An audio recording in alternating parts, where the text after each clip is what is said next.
Les mecs, on se retrouve pour une nouvelle vidéo. Je vais pas vous mentir, je suis tout rouge, je suis énervé, j'ai envie de tout casser parce qu'on a une équipe qui est incompétente, qui ont laissé à l'abandon un Jude Bellingham qui a essayé d'être le sauveur de cette équipe, qui a été le sauveur de cette équipe, qui a joué attaquant, qui a joué défenseur, qui a joué milieu de terrain, qui a été le seul bonhomme, qui a porté ses couilles, qui a essayé d'amener un peu de danger, un peu d'explosivité, même si globalement toute l'équipe a été mauvaise.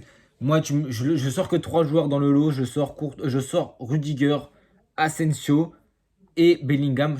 Les trois joueurs que j'ai cités ont leur tort aussi dans ce match, hein, que ce soit Rudiger, qui certes défensivement a été assez inconstant, mais c'est solide, ça passe quasiment pas. Par contre, ce que j'ai adoré chez lui, c'est offensivement tous les apports qu'il a apportés. C'est pas un vrai numéro 9, pourtant il s'est comporté comme tel pendant les 15 dernières minutes. Il essayait d'apporter à un moment donné. Il voit bien qu'au milieu de terrain, on a 4 milieux de terrain. Il n'y en a pas un qui se dit qu'il va porter le ballon, en plus il y a de la qualité quand même, c'est une qualité de passe, c'est une qualité d'organisation de jeu. Il n'y en a pas un qui se dit je prends le ballon et essayer d'organiser le jeu. Non, non. Il n'y en a pas un qui s'est dit ça. Ils ont tous fait face à la pression de Bilbao et du San Mamés. Ils se sont tous écroulés. Rudiger, à un moment donné, il a dit bah ok. Il a pris la balle, il est parti tout seul. Il a frappé extérieur, c'est pas passé, etc. Mais ça rêvait peut-être tout le monde.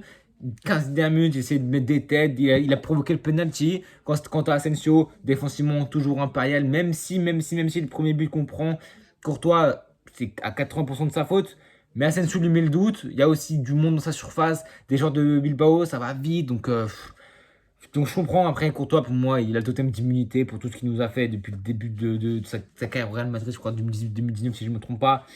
Il nous a tellement sauvé des trucs énormes que là, je pense que Courtois, c'est peut-être le seul joueur du Real Madrid auquel, même si il fait que des boulettes pendant 3 semaines, je vais rien lui dire parce qu'il nous a tellement sauvé de matchs. Il serait tellement hypocrite et pas légitime de tout détruire voilà, pour une petite erreur d'appréciation. Donc, ouais, certes, il peut faire mieux, mais bon, ça va vite. Voilà, il n'a pas fait la bonne décision. Mais Asensio, j'ai vu que l'image une fois, peut-être qu'Asensio peut faire beaucoup mieux, peut mettre beaucoup plus son pied en opposition. En tout cas, on prend ce but et c'est franchement mérité. San Mamés, Bilbao, ça fait 2 mois qu'ils n'ont pas perdu. Je crois que c'était contre Gérone. Ouais, c'était le 6 octobre. Ils sont premiers en Europa League, égalité avec Lazio à 15 points. Je crois là, ils sont à 29 points. Ils sont à 4 points de nous. Ils sont quatrième en Liga. Honnêtement, Bilbao, c'est chaud. Ça joue bien, franchement. Que ce soit les 4 offensifs, les milieux de terrain, la charnière centrale qui a complètement pocket Mbappé et Rodrigo. Franchement, c'est une attaque qui est malade. À Rodrigo qui revient de blessure. À Mbappé qu'est-ce qu'il est nul. Et son penalty. Il faut forcément revenir son penalty parce que c'est dans un moment 67e minute où honnêtement pendant 1 heure, pendant ce penalty, il n'y a rien. On ne se procure rien. Pas une occasion, pas une frappe cadrée, pas un seul deuxième gardien adverse. Il faut une erreur du gardien complètement stupide qui sort les 2 points contre Rudiger. Il sort les 2 points comme un abruti. Penalty pour nous. Et évidemment, j'en vois encore des gens qui nous parlent de oui, Mbappé tire les penalties, nanana. Ça a été dit au début de la saison. Les pénaltys seront distribués entre Vini, Mbappé et Bellingham. Chacun les tirera chacun leur tour. Vinicius n'étant pas là, Mbappé a tiré celui contre Liverpool. Ensuite, penalty contre Retafe. Forcément, c'était à Bellingham parce que chacun son tour. Et là, le penalty. Et du coup, à Mbappé. Ils font chacun leur tour. Aujourd'hui, il le rate. Il tire du même côté qu'il avait tiré contre Keller à Liverpool à Anfield. Au-delà de ça, moi, j'aimerais abolir cette règle. Même Vinicius, pour moi, ne sait pas forcément tirer les pénaltys. En tout cas, il ne tire jamais que Mbappé. Mais pour moi, Bellingham est le meilleur tireur de pénalty. Il nous l'a montré tout son adresse dans cet exercice contre Retafe, où il prend le temps, où il se précipite pas, où il sait juste son pied, il est magique, il est soyeux, il fixe le gardien, il y a la témérité, il y a le sang-froid, il y a tout ce qu'il faut pour faire un beau penalty. Il a les qualités requises. Pour moi, c'est le seul qui devrait tirer tous les pénaltys possibles, imaginables. Bellingham, Vini et je sais pas qui tu mets, une troisième, tu mets qui tu veux, mais pour moi, Bellingham doit tirer tous les penaltys, ensuite Vini, ensuite je dis se débrouille, j'en sais rien, mais en tout cas, les gars, cette équipe ne fait plus peur. On va pas se mentir, cette équipe, il n'y a rien, il n'y a pas d'aura, tout a été déconstruit par l'arrivée d'Mbappé peut-être, par le départ de Kroos sûrement, par la blessure de Cavaral aussi. Il y a eu beaucoup de chamboulements dans cette équipe. Et malheureusement, cette saison, le peu de bonheur qu'on a eu, c'était contre Dortmund. Et pourtant, le match, Dieu seul sait, vous voyez la vidéo que j'ai mis, la vidéo que j'ai postée contre Dortmund, le match était une catastrophe, hein, c'était mauvais. On se fait sauver par un Vinicius hors du commun, mais qu'est-ce qui a été nul. Mais cette saison est nulle, hein. Cette saison est catastrophique et calamiteuse et cataclysmique. Et c'est impossible d'être le Real Madrid d'avoir la chance de revenir à un point du Barça parce que eux ils ont fait les cons contre Las Palmas, ils ont perdu 2-1, certes c'est pas facile contre eux, etc.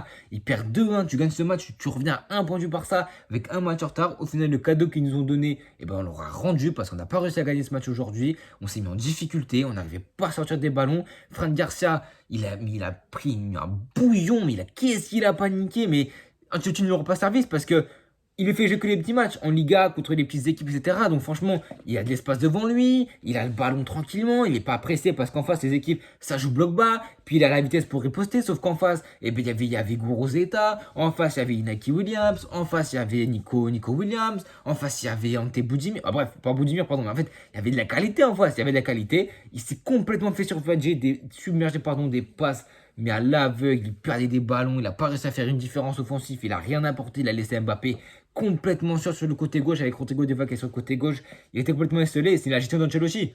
Les gros matchs, soit tu décides, les gros matchs, tu mets Ferland Mendy, ou tu mets Fran Garcia, mais à un moment donné, ça ne va pas continuer comme ça. Fran Garcia contre Liverpool, mais il aurait pris une tempête, mais monumentale, mais contre les grosses équipes en Ligue des Champions, mais il prendrait des tempêtes monumentales. Alors Ferland Mendy, il n'est pas exemplaire depuis le début de la saison, d'ailleurs cette stat là, alors ça c'est un truc. Oh là là, qu'est-ce que c'est un truc qui m'énerve. Ces stats de. Vu que Fran Garcia est sur le terrain cette saison, on a moins pris de buts que Ferland Mendy.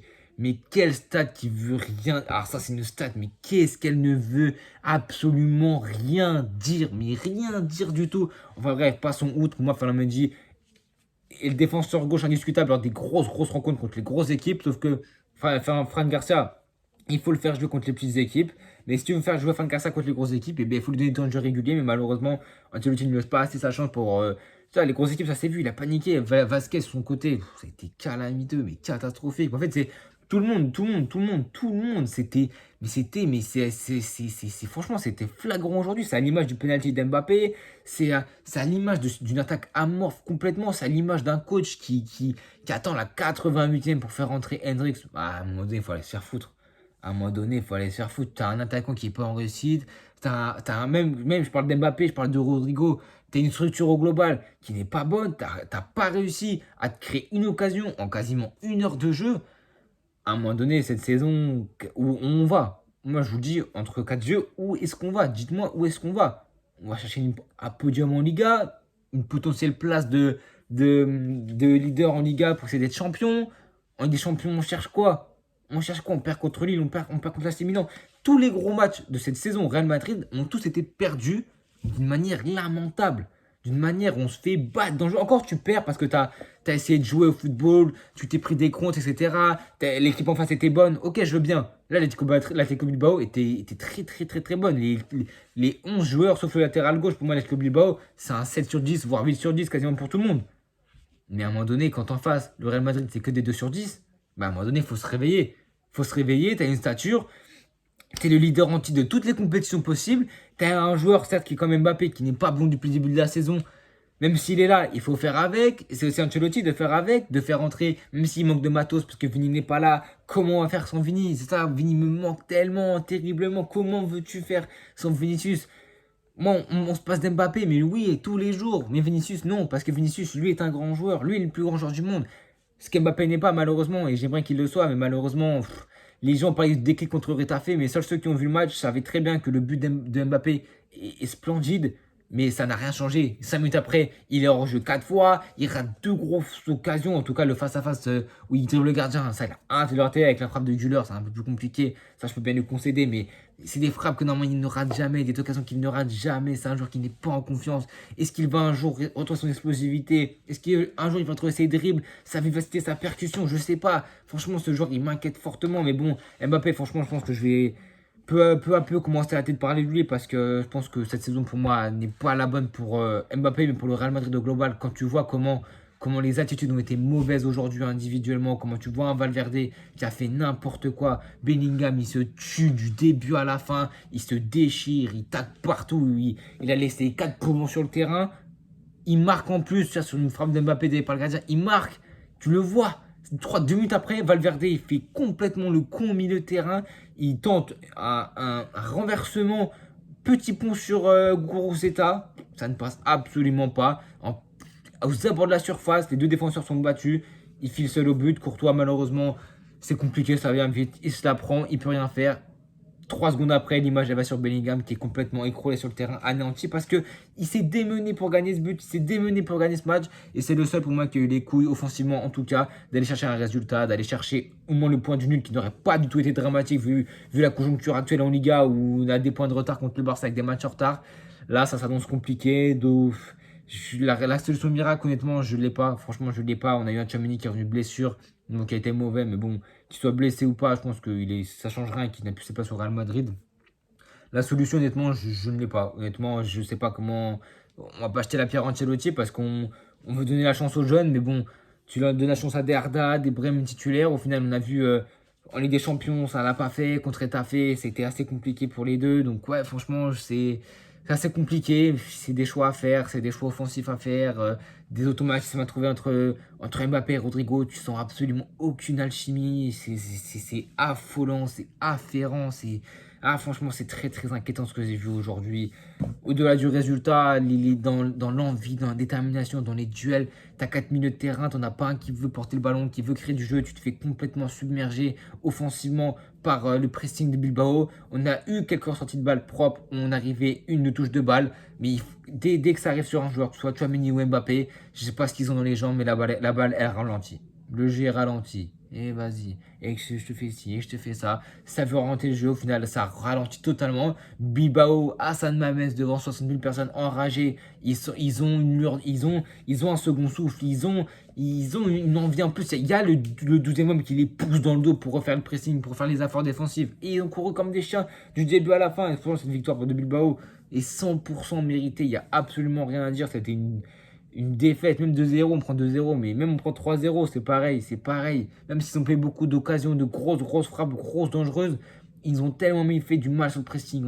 Dites-vous, je crois qu'on a eu 55-60% de possession, mais j'ai l'impression qu'on n'a même pas eu le ballon. On faisait tellement rien avec, c'était affolant. Enfin bref, tu pars dans le vide, parce qu'en fait, de tous les matchs depuis la saison, ils se ressemblent quasiment tous. Il n'y a pas un seul match, peut-être contre Sasuna, où on a vu un peu de vrai football. Sinon, il n'y a aucun match. Les mêmes matchs se ressemblent tous. On n'arrive pas à faire on n'arrive pas à attaquer, on n'arrive pas à être clutch à la finition, on n'arrive pas à concrétiser nos occasions, à s'ancrer tout simplement, à jouer entre les lignes, à proposer du jeu, des 1-2 touches de balle, des triangles, essayer d'apporter sur le côté du dédoublement. On n'a pas de vrai numéro 9, donc c'est Rudiger de faire les appels, c'est Rudiger de dévier, c'est Rudiger d'être le vrai numéro 9. Donc enfin bon, cette équipe est pour l'instant à la dérive, nous procure quasiment aucun bonheur. Pourtant, on est à 4 points du Barça avec un match en retard. En Ligue des Champions, on est complètement à l'ouest. Enfin bon, cette équipe, il faut qu'elle se rattrape parce que c'est le Real Madrid. En tout cas, bref, je vais te parler dans le vide. Moi, mes top, comme je l'ai dit, Bellingham seul en tête, seul en tête.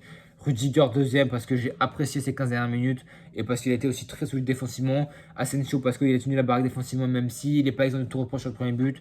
Et le reste, franchement, c'est tout. Franchement, c'est tout.